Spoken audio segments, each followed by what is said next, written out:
আসসালামু আলাইকুম আমার প্রিয় শিক্ষার্থী, আশা করি সকলেই ভালো আছো। এইবার যারা ক্লাস 9-এ আছো, কোনো গ্রুপ ছাড়া পড়ালেখা করতেছো তো, আর সামনে যারা ক্লাস 9-এ উঠবা তাদের জন্য একটা নিউজ আছে। তো ছবিটা দেখেই বুঝতে পারতেছো কিসের নিউজ। নবম শ্রেণী থেকে আবারও বিষয়ভিত্তিক অর্থাৎ মানবিক বিজ্ঞান বাণিজ্য বিভাগ আলাদা থাকবে বলে জানিয়েছেন শিক্ষা ও পরিকল্পনা উপদেষ্টা ওয়াহিদউদ্দিন মাহমুদ।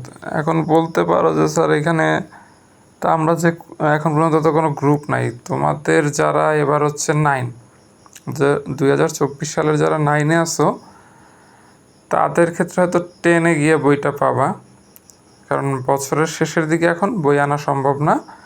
10-এ পাবা এবং তোমাদের লিখিত পরীক্ষা হবে, এসএসসি পরীক্ষা হবে এবং তোমাদের কম্পারেটিভলি প্রেশার বেশি যাবে।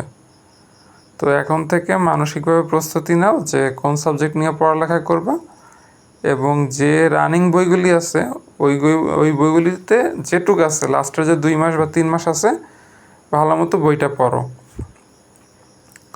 কারণ আগের মতো ইন্টারনেটে প্রশ্ন ফাঁস আর পড়ালেখার অনীহা জিনিসটা তোমাদের থেকে আস্তে আস্তে উঠে যাবে, কারণ ওই সুযোগটা থাকতেছে না। তো এখন আর যারা নতুন এবার 8 কিন্তু 9-এ উঠবা, তারা এবছর যা করছো ফাইনাল পরীক্ষাগুলি ভালো মতো পড়াশোনা করে দাও এবং ইন ফিউচার 2025 সালে তোমরা যে গ্রুপে পড়বা সেটা কি সাবজেক্ট নিয়ে পড়বা কি পড়বা না এখন থেকে সেটা প্ল্যানিং শুরু করো।